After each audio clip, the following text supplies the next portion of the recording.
and welcome to T-Mobile Center in the heart of downtown Kansas City. I'm Katie Mark here with the sports team at KCTV5 in KC. Super excited to be joined by reporters who cover all four of the awesome women's college volleyball teams here fighting for a spot in the national championship, playing in the Final Four tonight. I'm first joined by Dylan Chris Watkins from KBTX in College Station, Texas. Thanks for joining me. First things first, we got to talk about the win over Nebraska, Texas A&M, the 3 seed coming up big over the #1 undefeated team in the country.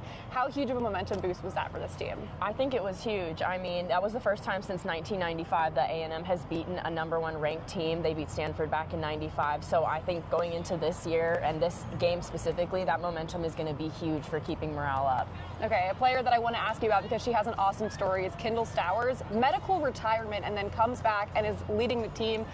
She's a huge morale boost for this team. Just how important is she to these girls? I think she's critical. I mean, honestly, I think the whole team is critical. Just the way they play together and play for each other. It looks like they're having fun out on the court, which I think is such a key to keeping this team successful and how far they've gone so far. But yeah, Kendall's got a great story. Medically retired at Baylor. She said last year she was watching the Final Four from her couch at home with her mom. So just seeing her out on the court this year, I think, is just a testament to how hard she's worked, how hard the staff has worked, and really how much A&M believes in their athletes and supports them and wants to see them succeed. Yeah, and we can't talk about individual athletes on this team without talking about Logan Lednicki, 4th-gen Aggie. Her dad and all of her family members went to A&M, and here she is, the star of the team. How has the fan base rallied around a 4th-gen Aggie like that? It's huge. I mean, I just moved to Texas a year ago, and something I've noticed that Aggies take care of Aggies, and really a lot of people go to school because their parents went to school or their parents' parents went to school. It really is a traditional school, and people keep it in the Aggie family, so I think they rally around their own really well, and that's going to be a huge boost here in this Final Four. Yeah, a huge narrative outside of volleyball when we talk about Texas A&M right now is the fact that their football team is playing in the college football playoff this weekend. Do we think that's going to affect the fans that might turn out here in Kansas City? You know, I don't think it's going to affect the fans that'll turn out here. I think that the 12th man is huge. There's a lot of support from fans all over, and I think that, you know, we're going to have a good home base back at Kyle Field for the football playoffs, but I do think that a lot of fans are going to show up here and show support for the women's volleyball team because sports is just big in Aggie land, and so I don't think that there's going to be a shortage of fans here. Awesome. Now I'm joined by Abby Schnabel from the Pittsburgh Post-Gazette. You've covered this team for quite a while. You know that Pitt has been here at the Final Four 5 years in a row. What is different about this team that can get them over that hump to the national title game? Yeah, what's weird about this year's group is you probably would have thought this would have been a down year for them. They lost 4 All-Americans from last year's team, only returned 2 starters.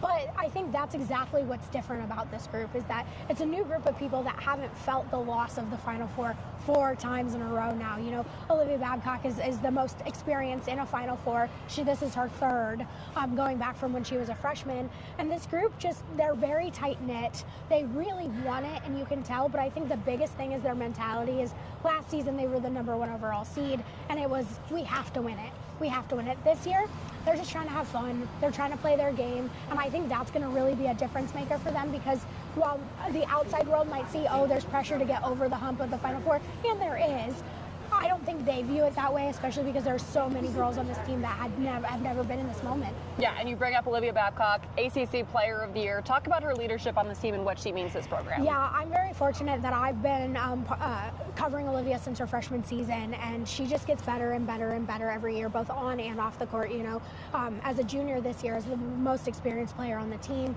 she's just really taken over and helped, you know, this new group that has a lot of freshmen, that has a lot of transfers, you know, adapt to the standards that are Pitt, but also just like enjoy the moment, because I think when you play for a program that like Pitt that has made 5 straight Final Fours, ACC champions, it's probably hard to get, you know, not too ahead of yourselves and to not have too much pressure on yourselves. But Olivia reminds them constantly that, you know, stay in the moment, have fun, and, you know, with all of her accolades, I mean, playing for the senior national team, 2-time ACC Player of the Year, potential 2-peat for National Player of the Year, you know, the first thing she always says is, you know, I couldn't do it without my teammates, and I think that just shows exactly who she is as a person. Yeah, leadership and experience, super important in postseason play like this. A team that was was just defeated with a lot of leadership and veteran experience is Nebraska. And then you guys are taking on the team that beat them tonight, A&M. What are they seeing at Texas A&M? I think Texas A&M poses a lot of challenges for Pitt in that I'm not sure that they've totally seen a blocker like a Fenneca-Sapala. I will say that they have played the best blocking team, what's considered the best blocking team in the nation, in Louisville, and they had no issues beating them twice this season. And so I'm less worried about that aspect of it. And I do think, as impressive as it is for Texas A&M and what they've done, 2 5-set matches that they're coming from, that's a lot to not only emotionally but physically come down from 2.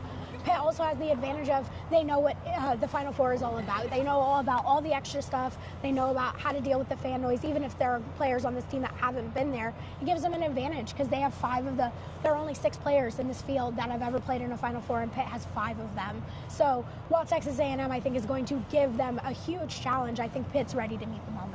Okay, you've been to the Final Fours before. How does the Pitt fan base travel? Do you expect them to show up in big numbers here in Kansas City? Yeah, I mean, I think you'll get the dedicated fan base. Pitt isn't necessarily the best at traveling and showing up for its volleyball team, unfortunately. Like lately, the season has been, they sell out at the Fitzgerald Fieldhouse, which is their home gym.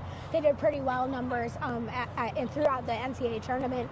But with Kansas City being 12 hours away driving, not exactly a direct flight, I wouldn't be surprised if they have maybe a little bit smaller numbers, but I do know that there's a huge Pitt fan base in the Midwest, so I wouldn't be surprised if they show out. And Dan Fisher made a call out to Nebraska fans to say, hey, maybe root for us if you're looking for someone to root for. So I think they'll have some good representation. All right, we love it. I'm joined by Audrey Marr from WMTV in Wisconsin, talking all things Badgers. If you had to pick a team before the season started that would be here in the Final Four, only one from the Big Ten, most people probably would have said Nebraska. It's Wisconsin. How huge is it for the program to be representing the Big Ten like that? I mean, when you look at what this season looked like heading into it, there was only 2 returning starters for Wisconsin heading into their first game against Kansas, and then they lose their star setter on October 5th. Then she's out for 10 straight games, and now here we are in the Final Four. They won 13 straight. I think just with the adversity that they've gone throughout this season, I think it's huge. This program deserves it, and I think that they always knew that this was something they were capable of. Even Charlie Furbringer said it in the pregame post conference yesterday, that they knew that they were capable of this when they walked in the door in spring practice. So you wouldn't have expected it. You'd sure think it would be Nebraska with the way that they've been playing throughout the season, but now Wisconsin volleyball is playing their best volleyball, and here we are. Yes, they are, and 2 players that have led them there, Mimi Collier and Carter Booth. Mimi transferring in. Just how huge have the 2 of them been for this program this year? They've been absolutely crucial, and I think when the news came out that Carter Booth was coming back, I think that was huge in itself. But now you're getting one of the best outside hitters in the country, in Mimi Collier from Oregon too, and she has that tournament experience as well. And I think just putting that all together, of course, this team was going to know that they were capable of reaching this point, and now it was going to take a little bit of time to get it all to mesh together. Then they lose in 3 straight sets to Texas, but then here we are in the Elite 8. They beat them in 4 sets on their home court. So I think they're playing at the best time, and I think this is going to be a really big matchup to see how Mimi Collier and Carter Booth step up, now being faced with one of the best outside hitter duos in the nation. So I'm really looking forward to see how this matchup pans out tonight. Yeah, when you look back at Wisconsin's schedule throughout the season, there were a ton of ranked matchups in there that they won in dominant fashion. They swept these opponents. How big can those be momentum boost wise coming into a Final Four like this? Yeah, that's something that Wisconsin's definitely mentioned, that they look back to those wins, but then they also know that they don't need to look back at those wins. They know they have the capability of making it to that point and playing like that in every single game, playing even better at certain points. So I think Wisconsin knows that they have every chance, they have every shot, they know exactly how to play, they know when to do it, and that's why they're playing at their best time right now in the Final Four of the NCAA tournament. Yeah, you're around the program all the time, you're around the fan base all the time. They haven't won a national title in volleyball since 2021. How big would it be for this fan base and just this program in general to do it again? I mean, every game I've gone to at the UW Fieldhouse, there are lines packed out of all of the entrances. This fan base is incredible. I've already seen people walking down the streets in Wisconsin gear, and there's a send-off party as well planned today. I mean, this fan base will travel no matter the time, even if it's an off-season for Wisconsin.